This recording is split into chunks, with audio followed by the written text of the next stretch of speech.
Hello, and welcome back to another season of Weather Watch, Millersville University's exclusive weather entertainment program, and I'm your host, Sarah Halseal. Let's start off by getting you caught up on weather that has made headlines around the globe in your weather in 60 seconds.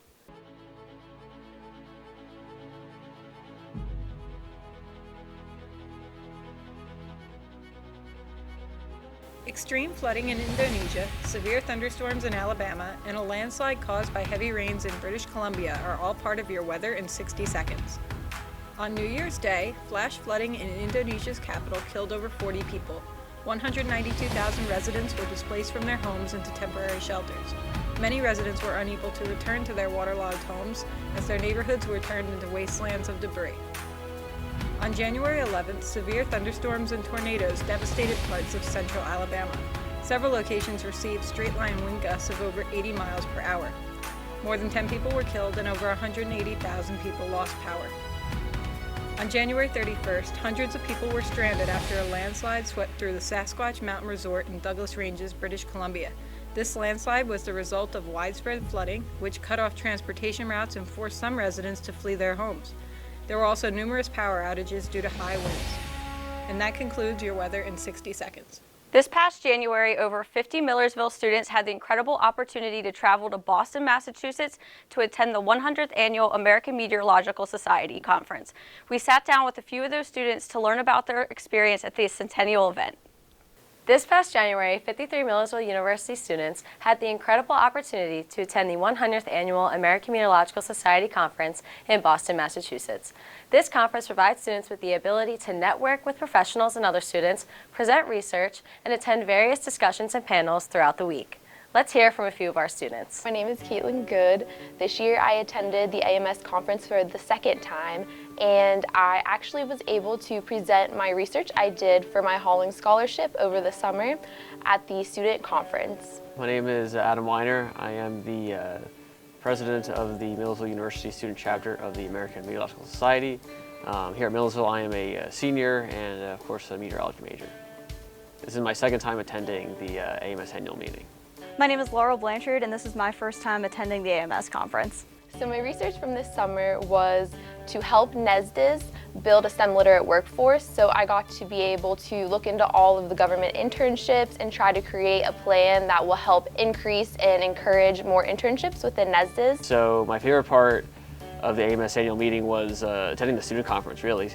Partly because I got to interact with a variety of students as well as faculty from both undergraduate institutions but also graduate schools. I was able to present research for the first time at a large national conference and again interact with students and learn about their research and see how my research sort of fits in with in the context of my particular discipline within meteorology. One thing that I definitely learned through AMS was definitely how to network, just how to go up to somebody and just start talking was definitely something that I learned a lot during this conference, and it definitely got easier throughout the week. So I think one of the most useful things that I got from this conference was actually the student part of it. I really liked being able to bounce around from different sessions and being able to learn about government jobs, private sector jobs, and even ways that I can help boost my resume and kind of build myself as an early career professional. The one portion of the annual meeting that doesn't normally happen every year is the Severe Local Storms Symposium. Normally a Severe Local Storms Conference happens separate from the annual meeting at some point later on in the year. However, this year we had the benefit of having the Severe Local Storm Symposium. One of my also favorite parts about the conference is the Women's Luncheon. I went to it last year and I really enjoyed being able to hear from all of the professionals of women in my type of profession, and it was always really great to expand your network. You get to sit with a bunch of new people and meet a bunch of older women or younger women and kind of hear their stories too and how they kind of went along in their professional life as a woman in STEM. What AMS really did for my career choice is actually solidified that I did actually want to go into broadcasting. I got kind of like an insight on what to actually look for in a studio, as well as what to put on my resume, as well as what to kind of get or what do in order to get hired.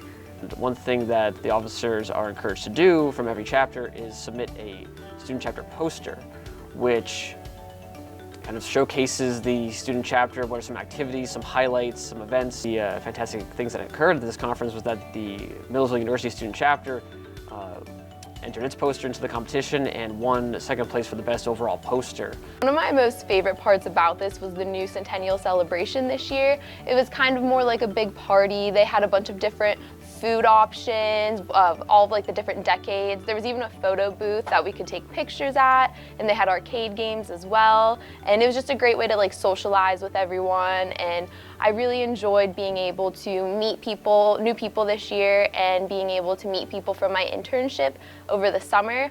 I haven't seen them since the summer, so it was great to catch up with them and see how everything was. And I got to meet a lot of people for potential job offers. So the fantastic thing about Boston during this conference was, contrary to what everyone else was thinking, which was that snowy, cold weather was going to be like expected or most definitely going to be happening there during the conference.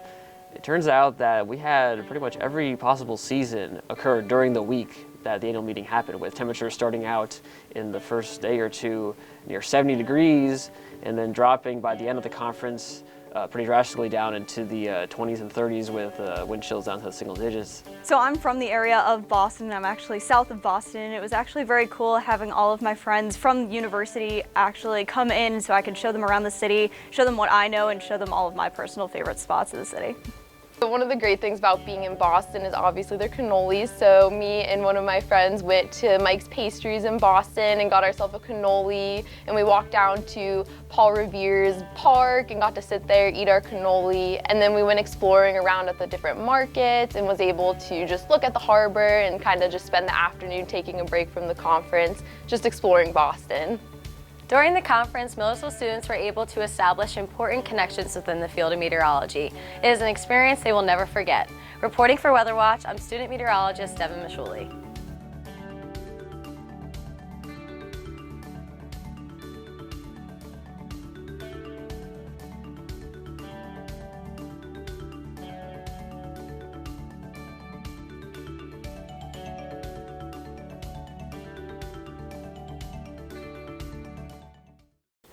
For the past 8 months, wildfires have been raging in Australia as firefighters have struggled to contain the flames.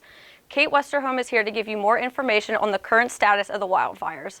Australia is being ravaged by the worst wildfires we have seen in decades. There have been fires in every Australian state since the beginning of the fire season in late July. And now we're left to wonder what exactly is causing these fires. Each year, there is a fire season starting during the Australian summer, with hot, dry weather making it easy for fires to start and spread. Most of the time, natural causes are to blame. For example, lightning strikes. Lightning was responsible for starting a number of fires in late December, which traveled more than 12.4 miles in just 5 hours. Sometimes humans are also to blame.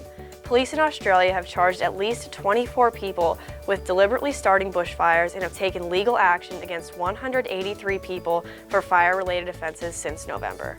Now that we know why these fires have started, what exactly is making them so bad this year? Australia is experiencing one of its worst droughts in decades. The country's Bureau of Meteorology said in December that the last spring was the driest on record.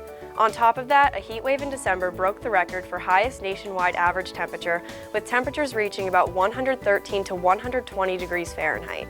Strong winds have also made the fires spread more rapidly. Experts say that climate change has worsened the impacts of natural disasters like fires, and for years the fires have been starting earlier in the season and spreading with greater intensity. Due to these fires, entire towns have been engulfed in flames and residents across several states have lost their homes. In total, more than 17.9 million acres of land have been burned across Australia, affecting both people and animals. 28 people have died, including several firefighters, 1,588 homes have been destroyed, and approximately 500 million animals have been affected by the fires, with millions likely dead. State and federal authorities have been working to combat these fires for months, and unfortunately, Australia is only about halfway through their summer season, so Australia could be months away from finding relief. There are more than 2,000 firefighters on the job, and the United States, Canada, and New Zealand have sent additional firefighters to help. Reporting for Weather Watch, I'm student meteorologist Kate Westerholm. That concludes this episode of Weather Watch. Be sure to like us on Facebook and follow us on Twitter and Instagram to stay updated. You can also check out MU Weather Watch YouTube channel to see all previous episodes. From the entire cast and crew, thanks for watching and be sure to catch us next time on Weather Watch.